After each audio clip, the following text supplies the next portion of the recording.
अल्हम्दुलिल्लाह वहदा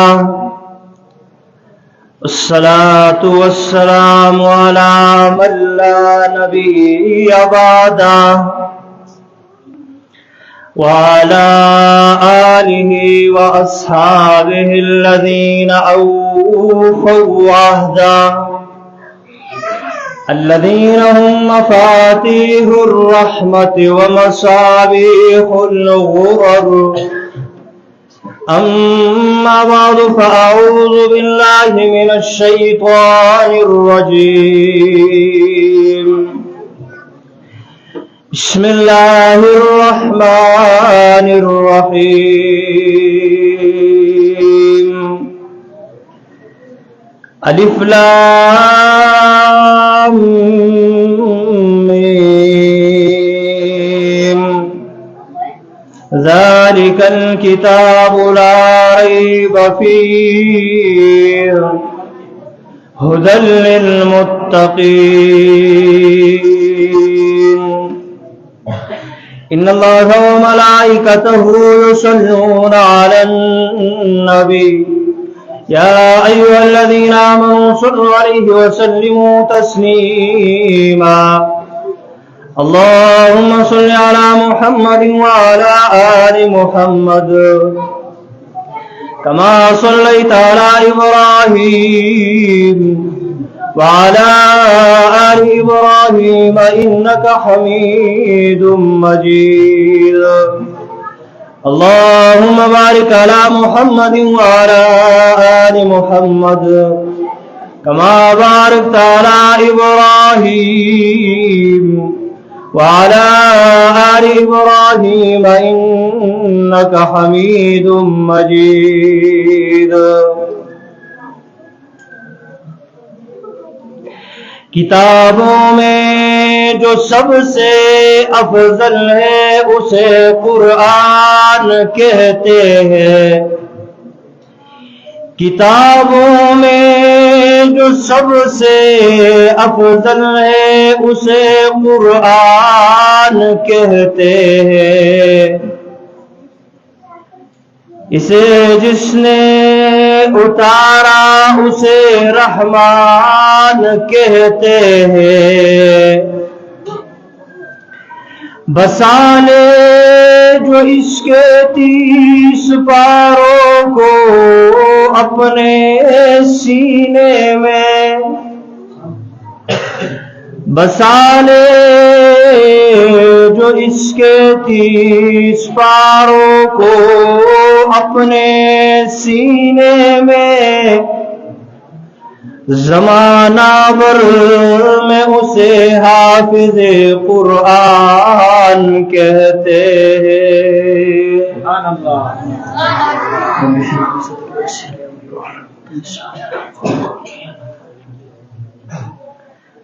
ज़मा अज़ीज़ानो तो कुरान महफ़ल ले उलमाए किराम नूर उम्र रवान दी। मेंस के मुख्तसर टेम लपारा सासु मख के हाजिर शवे कोशिश कोम ची और सो खबरी हुक्म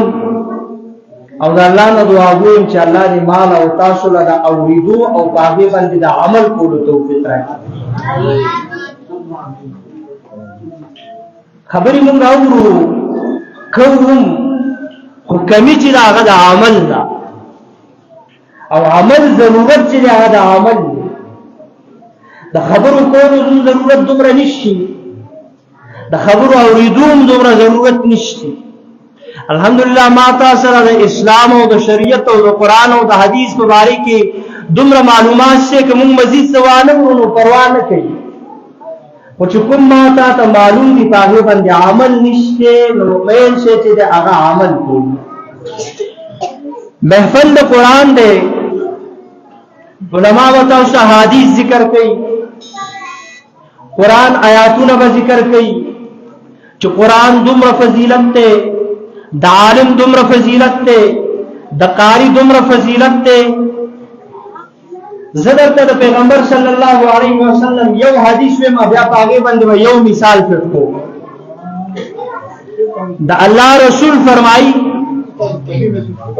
ان الله يرفع بهذا الكتاب اقواما ويضع به اخرين الله د دې قران دی وجنا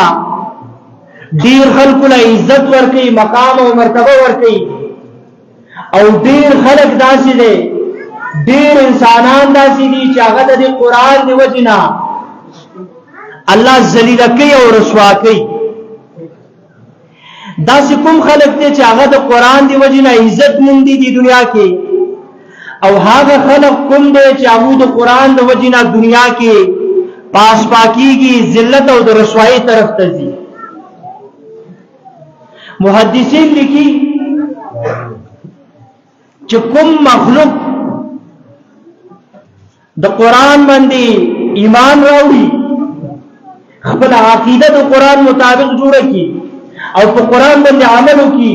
نو الله رب العزت بدوله عزت ورکي او ذلیل کیږي وهغه رسوا کیږي په دنیا کې هغه مخلوق چې کوم په قران باندې ایمان هم راوړي او په قران باندې عمل هم نه کوي تاسو توجه زما طرف ته ساتئ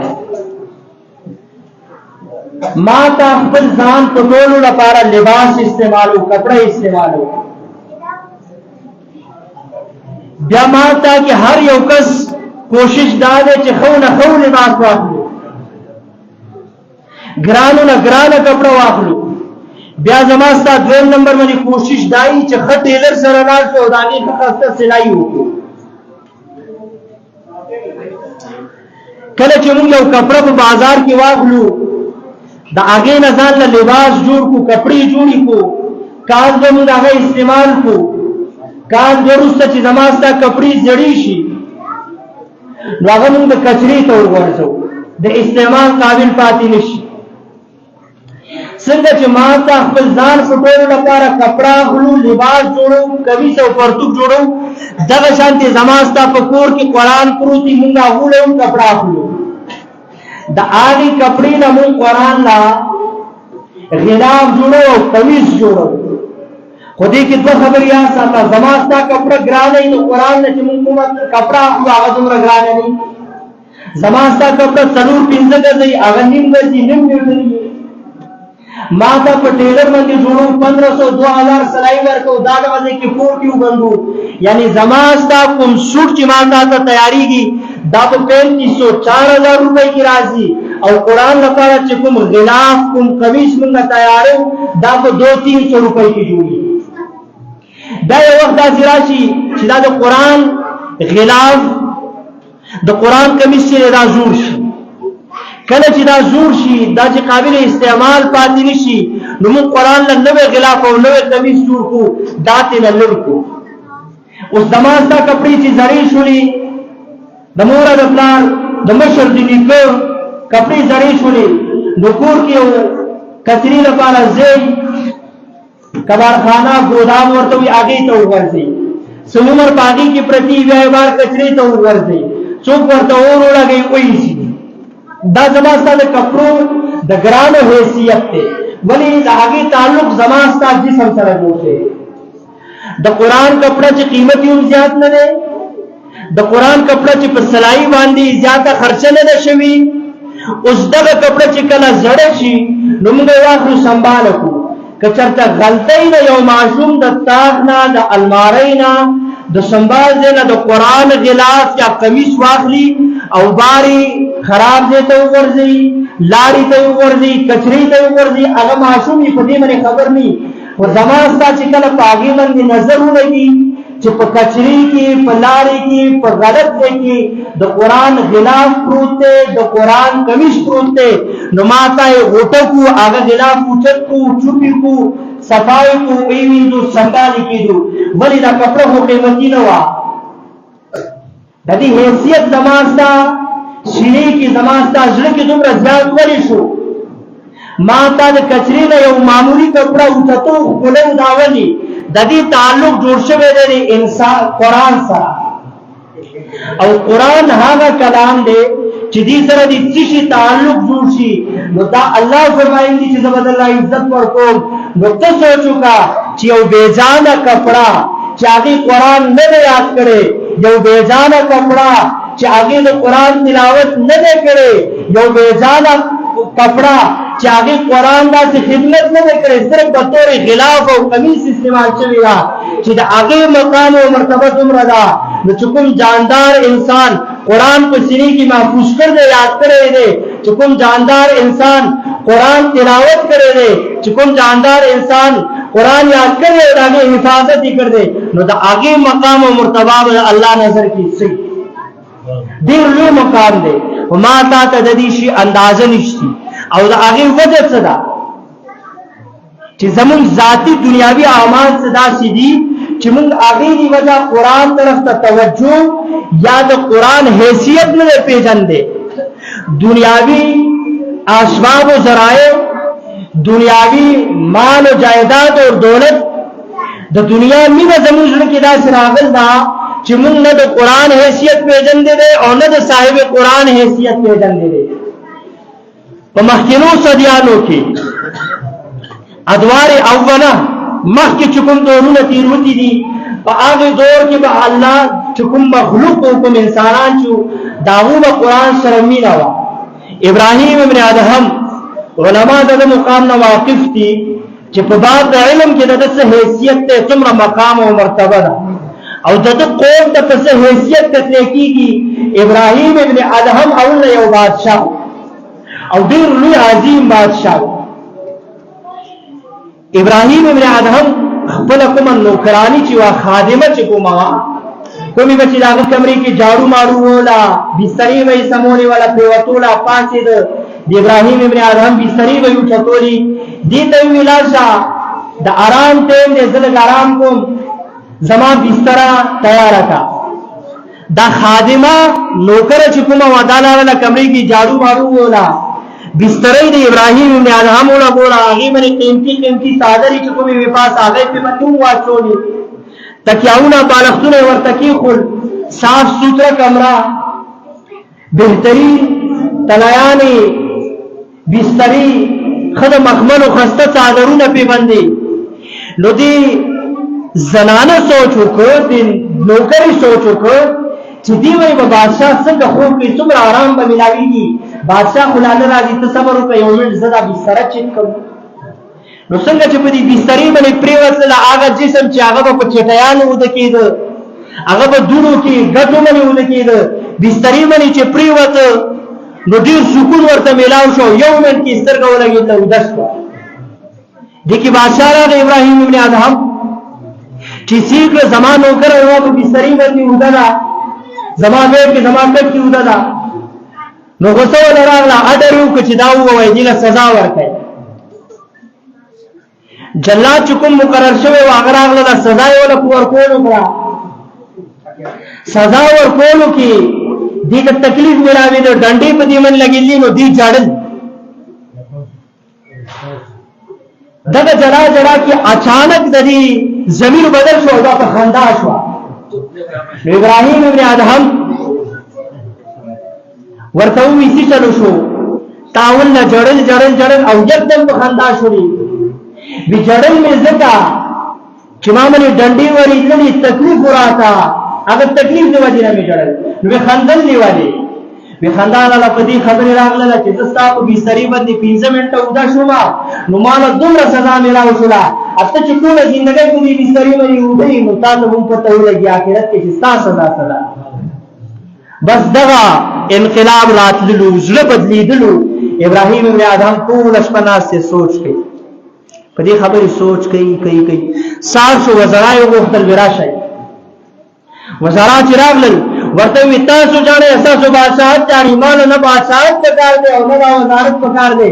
زهر څخه ختم بس دی هغه ته دې مینه سنتو کو خو نه نشي کېده د دین رښتا ګوره د لس کالو بچی نو ابراهیم ابن ادهم چې هغه بادشاہ جوړ شوی بادشاہ چې اوسره جوړیږي هغه له ټیک تا عمر پکار دی نو داغه به عمر او بیا به عمر بادشاہت هم کړ دے داغي لروستا وته وسکای بس ما پریګ نه زما سکار کو لاړ علم حاصلولو لپاره علم حاصل کړ نو د کسی مقصد دا دی د واقعا مقصد دا دی چې ګوره یو طرف ته د دنیا آرائش او زیبایش د دنیا ټول نعمتونه خو ابراهیم او ادهم بادشاہ هغه ټول هر څه پریخل او د الله طرف ته رجوع وکړه بیا ما ته اعمال کو اخیری خبره کوم مالې ته مختصر را کړو منټ دو بلا پاسه کیږم ما ته چې اعمال کو مون صرف وضو کو او دا مون د لپاره او ډیر لوی د غنیمت وګڼو چې مون ډیر غټ کار وکړو مونږ روزه ونسو امونږ وي مونږ ته ډیر زیات غټ کار وکړو بس پوره وګڼه دا مونږ د تراویح وکړي داون پوره وي روزه ونسلي داون پوره دي نه هر عبادت سره یو لازم جز دی هغه دا چې تخپل عبادت دی الله دربار کې قبول کړي الله دربار کې پیش کړي الله نه دعا وغواړي ذات ټول روړي وو اوازونه کوم چې الله او شمد الله بے نیاز دی د بے نیاز مطلب دا دی چې الله له زماستا عبادت ضرورت نشته نو ماته چې عبادت کو بیا ډایرک ولی بس نو عبادت نه خپل عبادت د الله په دربار کې قبول ولی نه یا الله نه دا دعا ولی نه کو چې الله ته زمونږ د عبادت خپل په دربار کې قبول او منظور کړي دا یو غټ غفلت دی او دا مونږ کې تقریبا هر انسان کې شته اوس راشه په دې باندې درته یو واقعا ذکر کوم ابراهیم علیه السلام ډیر غټ پیغمبر تیروته دی ابراهیم علیه السلام د اکثر انبیاء او رسول پلار دی نیکه دی جد امجد دغه د نسل الله رب العزت ډیر پیغمبران لېږل دي ابراهیم علیه السلام هغه پیغمبر دی چې الله رب العزت په هر مرحله کې د ژوندۍ د زو امتحان اغسته دي کله په بار د زوی کې د امتحان اغسته دي کله په بار د خزه کې د امتحان اغسته دي کله ورته ویلي چې زوی حلال کا کله ورته ویلي چې زوی غر کې پریږدا ویراره کې پریږدا کله ورته ویلي چې خزه ذات شنف نازک دي داون په لار سے غر کې پریږدا ویراره کې پریږدا دا ټول امتحانونو کې چې کله ابراهیم علیه السلام کامیاب شوه دي د کامیابی نه وروسته الله رب العزت ورته لقب او ټایټل ورکړي د خلیل الله د الله دوست ګرځیدل له خدا الله دوست داسې معمولی طریقې سره نه ګرځیدل پورا امتحانات نه اغستې دي او په هغه امتحاناتو کې د 100% کامیاب شوه د هغه کامیابی نه وروسته الله رب العزت حضرت ابراهیم علیه السلام ته د خلیل الله لقب ورکړ دی څومره غټ حیثیت دی ابراهیم چې یو پیغمبر دی د خلیل الله پیغمبر دی د ډیرو انبیاء او رسولو نیکه دی دومره اوچت مقام نه رستا الله رب العزت ابراهیم علیه السلام په حکم بجلا سے بیت الله جوړ کا ابراهیم علیه السلام لاړ بیت الله جوړ کا اوس وګوره پیغمبر عظیم دی او ډیر زیات عظیم دی په دې مجموعه کې دا حیثیت دی څوک نشي رسیدلی موږ دا تصور نشو کولای دا زموږ د عقیدې منافي ده او عمل څه کوي بیت الله جوړي بیت الله څه حیثیت ده په حدیث کې راځي چې د بیت الله طوافونه تاو کړل په حج کې او استاد حج د الله په دربار کې قبول او منظور شو نو ته چې کله بیت الله نو واپس راځي ته داسي گویا چې ته نن سامو پیدا کړې نن پیدا شې ته ولی نن چې پیدا شي پرون چې پیدا شي د لګورو معصوم چې د ګنا نه نو د بیت الله حیثیت دومره اوچت دی چې ته واته چکرې داغه ارد گرد وای داغه خوا کې چکرې وای نو الله تعالی د ګناہوں نه بالکل پاک او صاف کی دا دومره اوچت مقام ولا تعمیر بیت الله ابراهیم کړل خلیل الله یعنی خلیل الله او تعمیر د بیت الله عمل انتہائی عظیم دی کوم کس عمل کوي هغه کسم عظیم دی خو کله چې دا عظیم انسان دا عظیم عمل نه فارغيږي نو ته یو دعا کړو قرآن کې هغه ذکر شوی دا ربنا تقبل منا انك انت السميع العليم اے الله سے ابراهيم يم خليل الله يم ډیر لوی مقام او مرتبه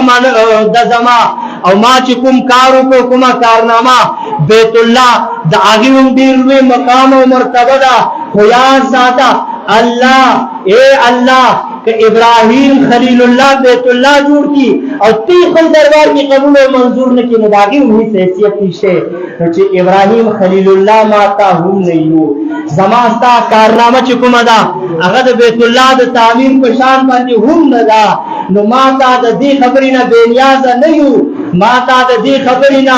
ما برا نیو چه منگا خپل دربار پا اللہ خپل عمل اللہ پا دربار کی قبول و منظور کو تو دا ابراہیم علیہ السلام پا دی واقعہ کی ما تعالی دا سبق تے چه من کو عمل کو اگر دا اللہ دربار کی عاجزہ اس طرح و انکسارہ اس طرح پیش کو چه اللہ سے ٹوٹا پوٹا عمل میں کو سماج کو عمل میں کو تد قبلون ولی اللہ زمانگا طول اعمال کل پا دربار کی قبول و منظور کی وآخر الدعوانا الحمدللہ رب العالمین